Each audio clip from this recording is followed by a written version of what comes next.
casi la mitad de los chilenos está calificando como mala o muy mala la situación económica de nuestro país. Esto según revela el último estudio nacional de opinión pública del CEP, del Centro de Estudios Públicos, que fue dado a conocer este día miércoles. Según este sondeo que se realizó entre agosto y septiembre en 127 comunas de nuestro país, la delincuencia y ahora también aparece fuertemente el narcotráfico están liderando las preocupaciones de la población por encima de temas como las pensiones, la salud y la educación. Vamos a analizar estos resultados, también la bajada política de todo esto. Nos acompaña el director del Centro de Estudios Públicos, Leonidas Montes. Muchísimas gracias, Leonidas, por estar con nosotros y bienvenido.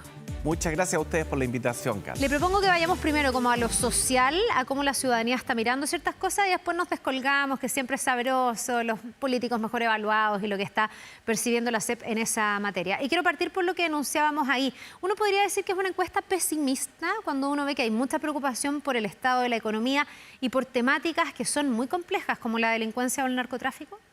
No, yo no diría que es pesimista, es realista, porque en el fondo lo que la encuesta refleja son las percepciones de la ciudadanía en este periodo de tiempo, que en el fondo lo que tratamos de recoger. Y hay cosas, por supuesto, que preocupan muchísimo, que son apremiantes y urgentes, y otras que muestran cuestiones positivas respecto al ánimo de la sociedad. Claro, pero las preocupaciones sí parecieran estar en temas que son muy complejos. Hoy día estamos en una crisis de delincuencia y eso aparece nítidamente como la gran preocupación de la ciudadanía y de la que la ciudadanía cree el gobierno de turno, en este caso el presidente Boric, tiene que hacerse cargo.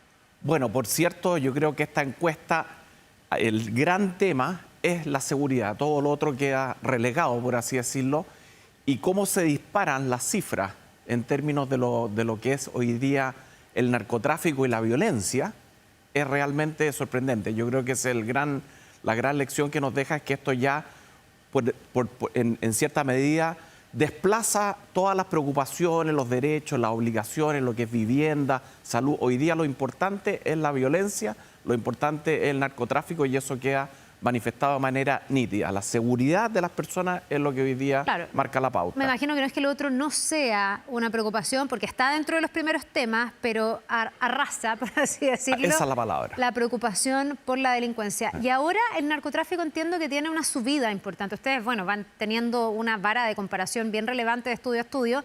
Y antes, si bien la delincuencia ya aparecía, la inseguridad, el narcotráfico no sé si tenía este mismo grado de preocupación. Pareciera ser que eso también aumentó y ambas cosas uno diría que están bastante relacionadas. Los aumentos más significativos claramente fueron en narcotráfico y violencia y el gran tema, insisto, es la delincuencia o la seguridad. Lo que las personas hoy día anhelan, añoran, es la seguridad de lo propio, lo íntimo, el hogar y esto está relacionado obviamente con el gran tema que es la delincuencia. Lo otro está latente, por cierto, pero cuando uno es lo más íntimo, lo que está en juego, uno se preocupa de lo propio. Ese yo creo que es el gran mensaje. Claro, y además que uno ve este estudio y da la sensación de que aquí se está comprometiendo algo muy básico de las personas, que es la capacidad de vivir tranquilos, de poder desarrollar su vida cotidiana de forma tranquila sin tener que tomar decisiones en torno a la violencia y a la inseguridad, porque también la encuesta reconoce que hay un cambio de hábitos de las personas y cuando se pregunta, que a mí me encanta, una de las preguntas que más me ha interesado en el último tiempo de la serie de encuestas que ustedes van haciendo, es esta relación entre orden público y libertad, porque desde el estallido social vimos que esto ha ido cambiando. Si bien antes, aquí estamos ya con la gráfica, bueno, ahí para ver, Leonidas, lo que decíamos, el crecimiento que tiene el narcotráfico, la fila morada, digamos la más oscura, es la actual y uno ve que ha ido creciendo del 21 al 22 al 33. Uno ve también hay delincuencia, asaltos y robos que se ha mantenido bastante parejo arriba del 50% de la preocupación y bueno, de ahí para abajo temas que siguen siendo relevantes como pensiones, salud, educación. Y ya le voy a preguntar por corrupción, que me llama la atención que no esté más arriba por la coyuntura. No sé qué tan coyuntural es esta encuesta. Pero lo que quería decir es que también ustedes preguntan por esta relación entre la libertad y el orden público y se ha ido como invirtiendo. Si nos retrocedemos en el tiempo hacia el estallido social, la libertad tenía como una valoración que desplazaba al orden público. Hoy día el orden público recobra importancia porque da la sensación de que la gente ve que ahí está la garantía de la libertad, que es lo que le ha ido quitando, robando literalmente la delincuencia, ¿no? Hoy día nos sentimos menos libres. Bueno, ese es un gran punto, Carla, porque la libertad es lo que todos queremos, es lo que todos gozamos, Caminar es lo que tranquilo al disfrutamos, paradero. caminar tranquilo, etcétera. Claro. Y hoy día está la amenaza, fíjate acá, 57% delincuencia. ¿Qué es lo que más aumentó? El asterisco es un aumento estadísticamente significativo. Narcotráfico, de 22 a Se pega un 33. salto. Violencia, un salto de 9 a 16. Y fíjate lo que bajó, que es lo que te decía yo antes, lo que bajó es salud, sigue siendo muy importante, Me por llama cierto, mucho pero la atención, Leonidas, disminuyó. eso. Inmigración disminuyó y vivienda disminuyó significativamente. Y eso significa que estamos dispuestos a sacrificar eso, y respecto a tu pregunta, a esas libertades que nosotros disfrutamos, gozamos y que es el principio básico de una sociedad libre, ¿no es cierto?, pacífica, donde todos nos podemos desenvolver y hacer nuestros propios proyectos de vida. Y hoy día nos movemos hacia qué, hacia el orden y la seguridad. Y estamos dispuestos a sacrificar hasta nuestra libertad por recuperar el orden y la seguridad. Ese es el gran mensaje. Yo me imagino que el sentido de, si a mí me hicieran esa pregunta, no he tenido la suerte y el honor que me vayan a entrevistar en este estudio, pero en el fondo si me hicieran esa pregunta, no sé si es que estemos tan dispuestos a entregar nuestra libertad, pero hay un pie forzado, donde hemos tenido que ir entregando libertad para que ojalá haya más orden público, para que las policías puedan hacer mejor su trabajo. Ahora, el ideal sería que en el fondo existan las dos cosas, orden público con mucha libertad, sin tener que restringirnos en nuestra libertad. Pero eso depende de que baje la delincuencia. Exactamente, ese es el mensaje. Y hoy día esa añoranza, por así decirlo, de lo que es el orden y la seguridad está mucho más fuerte. Y esto obviamente tiene consecuencias no solo sociales, sino que también políticas. Ahora, me llama mucho la atención lo que pasa ahí con salud, esta inversión que se ha dado. Yo entiendo que, claro, uno si siente que lo pueden asaltar en la esquina, lo pueden terminar matando por un celular, Claro. sea eso más apremiante que pensar en los temas de salud que pueden ser más abstractos, aunque hay otras familias que si hoy día están en una lista de espera probablemente es su prioridad. Pero, ¿qué explicará este desplazamiento, por ejemplo, en salud, que cambie tanto, digamos, que baje tanto en términos de prioridad? Bueno, yo creo que no, en el fondo, como esta es una pregunta, la gente tiene que elegir, son cómo cambian las preferencias, Claro, de como alguna jerarquizar. manera. Es jerarquizar o priorizar, por así decirlo.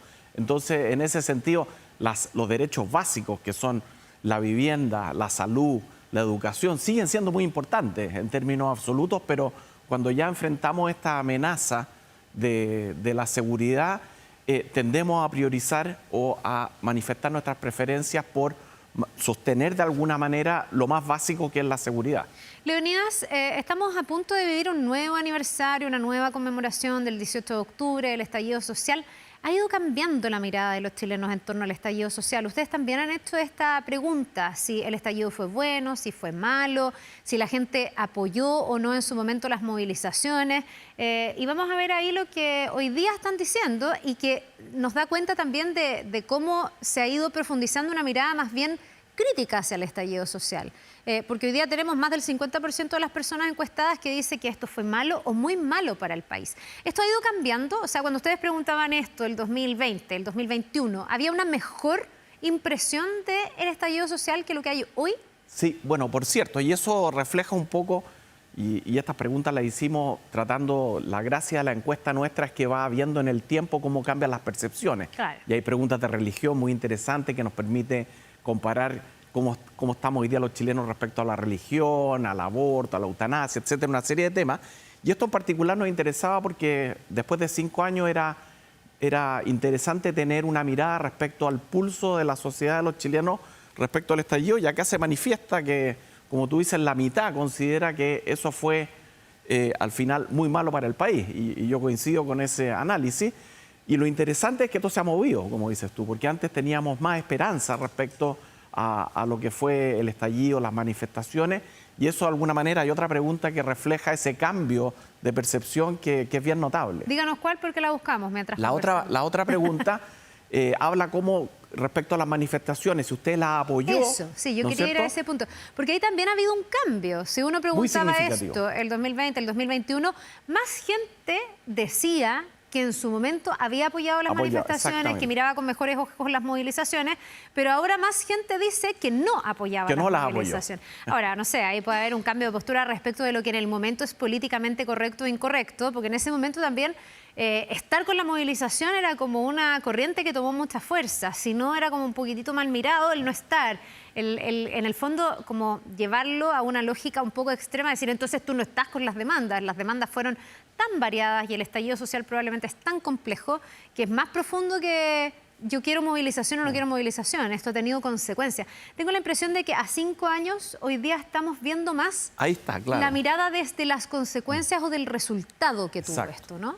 Yo creo que hay un tema de decepción también, porque esa medida fue en diciembre del 2019, en medio de las manifestaciones, y el 55% de los chilenos apoyaba las Esa es la barra manifestaciones. verdecita, como ¿no es cierto? Esmeralda. Que está ahí la fecha, diciembre del 2019. Claro. Y había cierta esperanza en esto, y de alguna manera cuando yo te hablo de que la encuesta es realista, hoy día decimos, bueno, pucha, la verdad es que el autoengaño, por así decirlo, es algo muy propio de la naturaleza humana. Todos tenemos derecho a cambiar de opinión de alguna manera.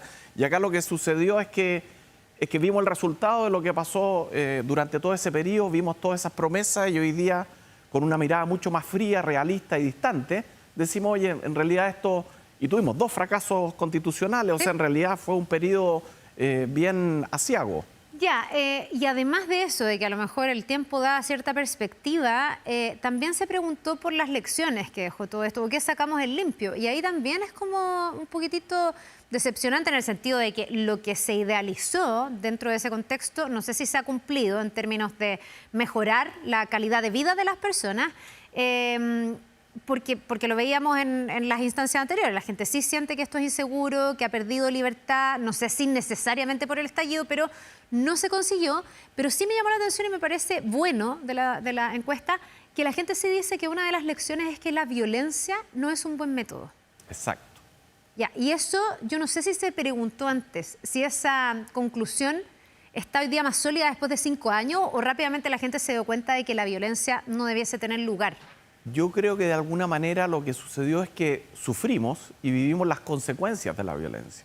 Porque la violencia siempre tiene consecuencias. La violencia, por así decirlo, algo propio de la naturaleza humana. Desde los tiempos inmemoriales la violencia ha estado en la naturaleza humana y en las sociedades.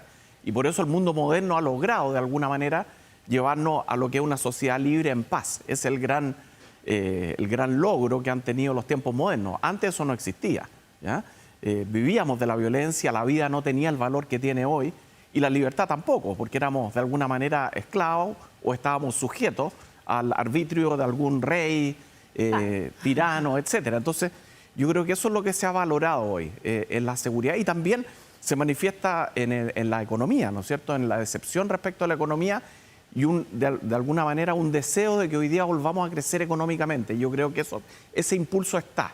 De alguna manera los chilenos estamos valorando mucho más el trabajo, valorando lo que de alguna manera mueve el motor de la sociedad. Ahora, yo ahí también me pregunto cuánto rezago tiene, no la encuesta, porque la encuesta es súper actualizada, me refiero a la sensación de las personas y los procesos, porque nuestra economía se afectó mucho con el estallido social, después se afectó mucho con la pandemia y hoy día recién está entregando algo de recuperación, que por supuesto es mucho menos de lo que a todos nos gustaría, pero el propio gobierno y bueno, algunos otros actores también tratan de no mirar esto con tanta pesadumbre y hoy día podríamos decir que estamos mejor que hace 3 años que estábamos en plena pandemia. Así toda la gente todavía percibe que la situación no es buena económicamente. Fíjate, es bien sorprendente porque en la encuesta, creo que un 80 y tanto % de las personas cree que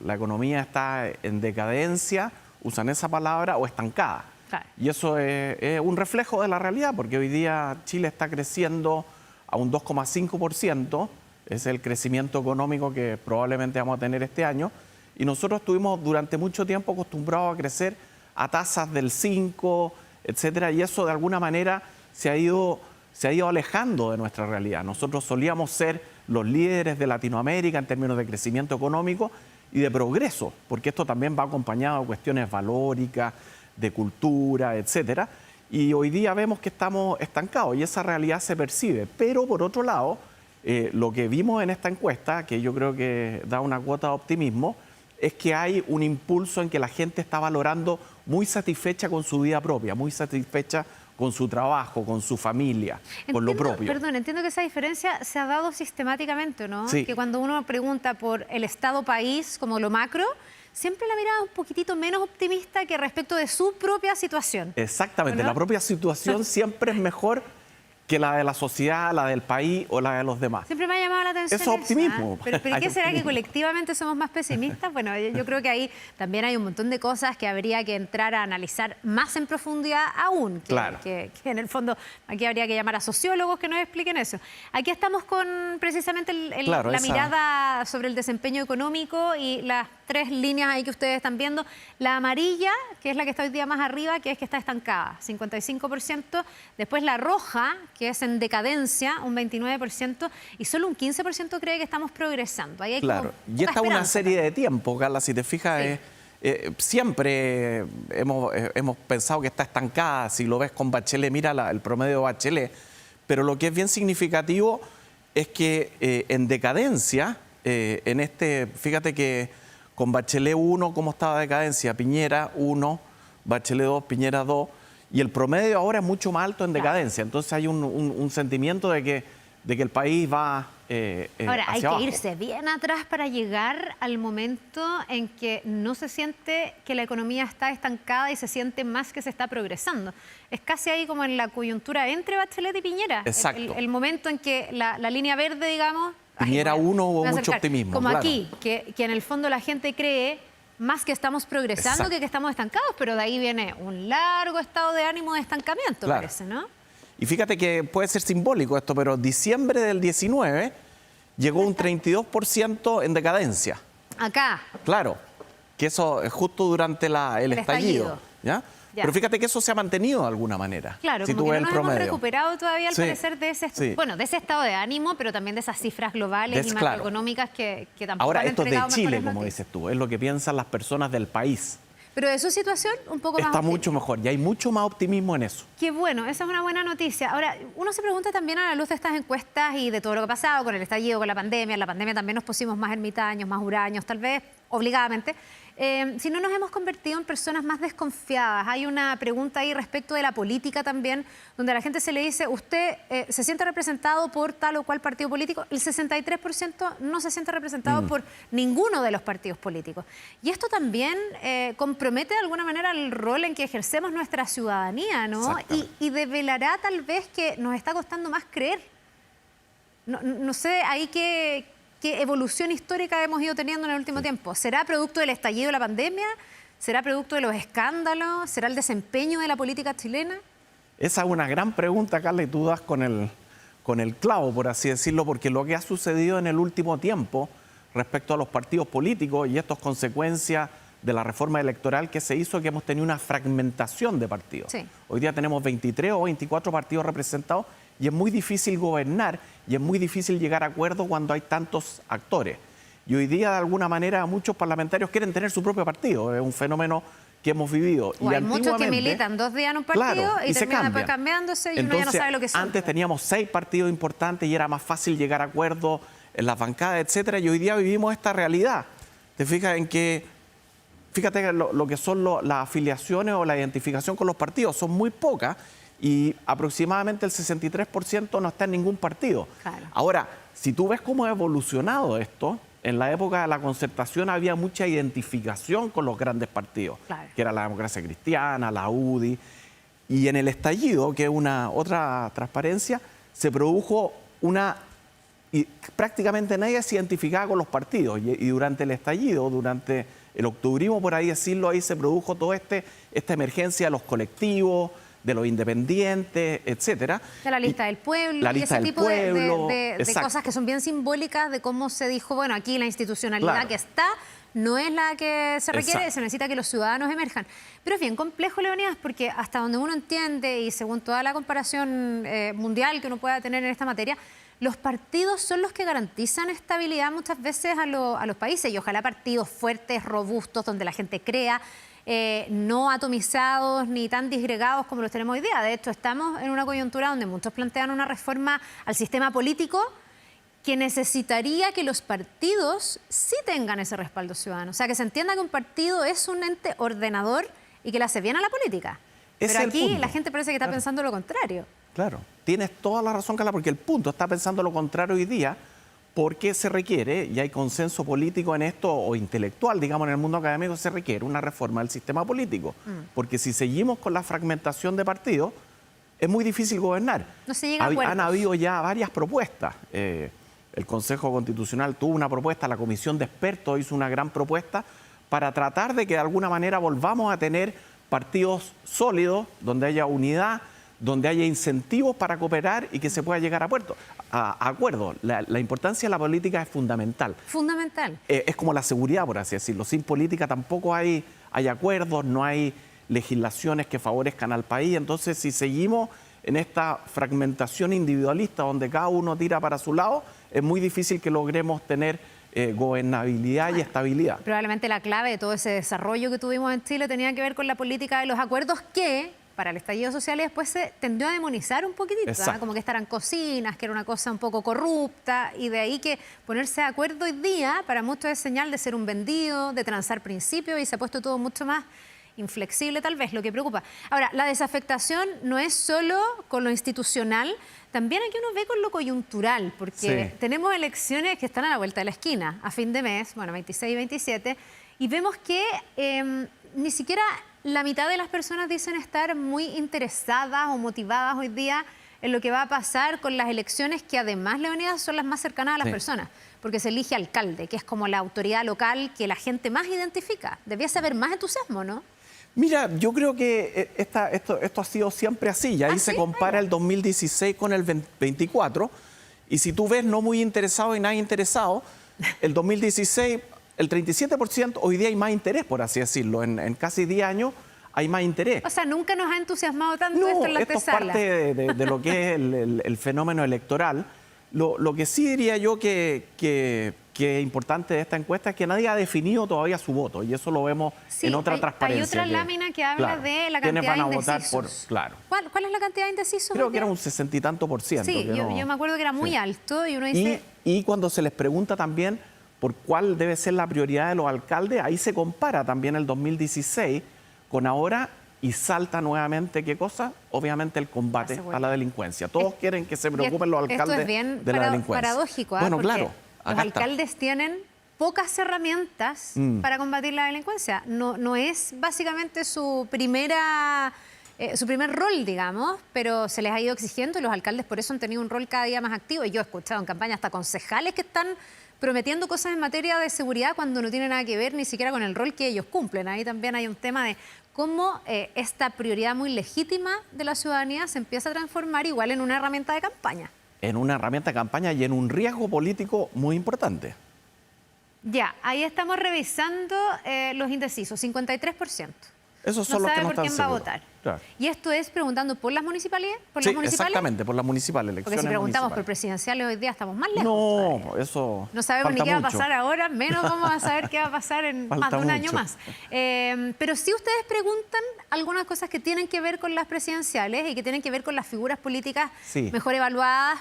Y aquí voy a preguntar si las mejores evaluadas son necesariamente las que tienen una mejor proyección presidencial. Aparece Evelyn Matei liderando, ahí lo estamos viendo, con un 47% además de percepción positiva. Luego Michelle Bachelet con un 45%. Y aquí viene una sorpresa, diría yo, pero que me gustaría que la contextualizáramos, porque aparece el alcalde de Maipú, Tomás Bodanovich, que tiene un 43% de evaluación positiva. Pero yo entiendo que comparar a los primeros tres puede ser un poco complejo porque el nivel de conocimiento tienen diferencia. O sea, Evelyn Matei con Michelle Bachelet son ampliamente conocidas, Tomás Bodanovich no es tan conocido. Exactamente. Mire, varias cosas importantes, Carla, y yo creo que es importante primero aclarar que esta encuesta no es predictiva, nuestra encuesta no tiene, es simplemente una fotografía de un momento durante el trabajo de campo, y esta pregunta en particular, nosotros no queremos y creemos que una encuesta no puede adivinar qué es lo que va a pasar, predecir el futuro es imposible. Y esto es una fotografía de los que conocen a la persona. Simplemente eso, no es que tengan alguna descripción más allá de eso, simplemente conocimiento. ¿Es gente que tiene sobre cierto nivel de conocimiento? Sí, no, hay otra, medimos ese conocimiento también, y respecto a esos que son, respecto al conocimiento, medimos la aprobación y el rechazo. Te fijas acá, en rojo están los que los rechazan y en verde los que los aprueban. Ahora, evidentemente, Michelle Bachelet y Evelyn Matei tienen un conocimiento muchísimo mayor que Tomás Bodanovich. Claro, yo veía que Michelle Bachelet más del 90%. Claro, más del 90%. Evelyn Matei Y Boric más de un 80%. también. Los que tienen mayor conocimiento son, naturalmente, el presidente Boric, la expresidenta Michelle Bachelet y Evelyn Matei. Ellos son los tres más conocidos. Y después vienen hacia abajo varios que son los que siguen, pero esta en particular te mide o quiere percibir la evaluación que tienen las personas, si es positiva o negativa de estos Claro, lo que pasa es que, personajes políticos. Claro, ahí yo me pregunto, podría ser que no, digamos, pero a mayor nivel de conocimiento en los tiempos que corren debe ser más difícil tener buena aprobación, ¿no? Como con el ojo crítico de la ciudadanía, o no necesariamente. Mira, no necesariamente, porque mira el caso de Evelyn Matei y de Michelle Bachelet, ¿no es cierto?, que tienen amplio conocimiento. Y mira que están bien evaluadas. Evelyn Matei con un 47% la evalúa positivamente y Michelle Bachelet con un 45% que la evalúan positivamente y con tasas de rechazo muy bajas. ¿Ya? Pero de aquí podemos desprender quiénes efectivamente estarían mejor posicionados para una contienda presidencial. ¿Por qué? Porque en el caso de Tomás Bodanovich, si él llegara a ser candidato, que ha dicho varias veces que no va a ser, que su interior está en Maipú, etcétera, pero si él llegara a ser candidato hoy día o más adelante, tendría que ampliar su radio de conocimiento. Por supuesto. Y ahí tendríamos que ver cuál es la evaluación, porque la diferencia de eso podría darse, digamos. Claro. O sea, por supuesto, o podría consolidar una buena evaluación, ¿no? Tomás Bodanovich aparece como un personaje político emergente porque no tiene los niveles de conocimiento de los políticos de otros políticos que salen ahí. Claudio Orrego tiene también mucho conocimiento, sí. ¿Te fijas? Y también tiene una muy buena evaluación positiva y muy baja negativa. El rechazo es muy importante porque es difícil deshacerse del rechazo en términos políticos. Otra cosa que me llama la atención es que Kast ha ido aumentando como en su desaprobación y baja en su aprobación. Lo digo porque hasta hace poco, bueno, y todavía en algunas encuestas es como uno de los candidatos presidenciales. Y también Lautaro Carmona. Yo creo que aquí podría haber como una especie de castigo a los extremos, ¿o no? Mira, exactamente, yo creo que tienes toda la razón, Carla. Y esto es bien interesante porque fíjate los que tienen mayor rechazo. Es importante ver los rechazos. Los que tienen mayor rechazo son José Antonio Kast, 50%, y Lautaro Carmona, el presidente del Partido Comunista, con 50%. Y son los dos extremos. Después, ¿quiénes vienen con 49%? Camila Vallejo, que es del Partido Comunista, ¿no es cierto? Y que es ministra, y Arturo Esquella, que es del Partido Republicano. Entonces, de alguna manera, aunque yo creo que esto es interesante, y esto lo muestran nuestras encuestas, aunque la discusión política está en los extremos, la gran mayoría de las personas quiere tender al centro, quiere tender a la seguridad, hacia lo que de alguna manera nos proyecta a futuro en nuestras expectativas. Yo creo que eso es bien interesante. Ya, para ir cerrando, el gobierno del presidente Boric mejora en su percepción, baja su nivel de rechazo. No sé si es la mejor encuesta CEP que ha tenido el gobierno. Yo descontaría el primer año, que siempre está como este efecto de la luna de miel, hay mucha esperanza, pero en las últimas, no sé, 2 o 3, va mejorando el presidente, parece, en vez de ir Y en esta en particular, claro, disminuyó su desaprobación. ¿Te fijas? Ahí se ve. Fíjate que disminuyó significativamente el rechazo, que eso es muy importante. A ver, me quiero quedar con esto porque, para que nuestra audiencia lo vea. Esto es el gobierno del presidente Boric. Exactamente. Y esto es, bueno, ahí abril, mayo. Verde aprobado. Aquí, el 2022, en el fondo todavía, yo digo, cuando la gente le está dando una oportunidad al gobierno. La luna de miel que le llaman. Después se disparó en noviembre, diciembre del 2022, en junio, julio del 2023, hasta junio, julio del 2024, que sería aquí, y ahora una baja notoria, hasta un 54% entre agosto y septiembre del 2024. O sea, el presidente debería estar bien contento con esta encuesta. Muy contento, porque evidentemente bajar esa desaprobación es muy importante. Ahora, si tú ves la línea de tiempo, fíjate que en un minuto, en medio del estallido social, Piñera llegó a tener un 82% de rechazo de la ciudadanía. Sí. ¿Ya? Ahora, creo que esa coyuntura también era bien especial. Fue muy especial, ¿no? Sí. ¿no es cierto? Fue porque muy es especial. El pic histórico si nos vamos hasta Bachelet 1, o sea... Claro. Entonces, nunca habíamos visto ese nivel de rechazo. Nunca habíamos visto ese nivel de rechazo. Pero el nivel de rechazo de Gabriel Boric en sus primeros años, digamos, es bastante parecido a Michelle Bachelet y a Sebastián Piñera 1, en tiempos más tranquilos, sin estallido y sin pandemia, me refiero. Pero para él es una muy buena noticia, para el presidente y también para el país, que su rechazo haya disminuido tanto y su aprobación se mantiene. Esto es lo interesante del presidente Boric, que él tiene una masa crítica de un promedio de un 30% que lo apoya. Y para cerrar, muchas veces escucho a gente de oposición que dice que es como el público fiel del presidente, que es como una especie de base electoral casi religiosa, que haga lo que haga, el gobierno lo va a apoyar. Pero aquí ustedes entrevistan a gente de todos los sectores políticos o a personas en casas de manera aleatoria. O sea, nadie podría decir que ahí tenemos solo componentes Frente Amplio, Partido Comunista. Es una muestra que se puede aplicar a la ciudadanía completa, digamos. Sí. Esta encuesta tiene la gracia que es nacional, entonces se hace a lo largo de todo el país, como tú bien dices, aleatoria, o sea, obliga a los encuestadores a ir a este lugar y es representativa de Chile. Entonces, tiene ese sentido que refleja en el fondo y es cara a cara, lo que es muy importante, porque la gente tiene que responder todas estas preguntas y eso nos permite de alguna manera llegar a esa conclusión de que él tiene ese 30% que lo aprueba. Bueno, por eso se toma tan en serio la encuesta CEP, por eso siempre nos entrega una radiografía interesante de mirar. Son como 144 páginas, así que aquí hemos tomado un poquito, un extracto, digamos, de lo que nos interesaba también profundizar. Pero bueno, en cep.cl uno se puede meter, encuentra el estudio completo y puede mirar mucho más en profundidad como estamos hoy día mirando las cosas los chilenos, digamos. Y nosotros los académicos seguiremos mirando las cifras porque hay muchas cosas entretenidas de las cuales no hemos hablado, ¿no es cierto?, de religión, etcétera, pero esa es la gracia de esta encuesta, que nos permite ir siguiendo cómo nosotros vamos cambiando o evolucionando con la sociedad. Bien, pues Leonidas Montes, el director del Centro de Estudios Públicos, muchas gracias por habernos acompañado esta mañana y de manera presencial además. Que le vaya muy bien. Gracias, Carla. Que tengan muy buen día.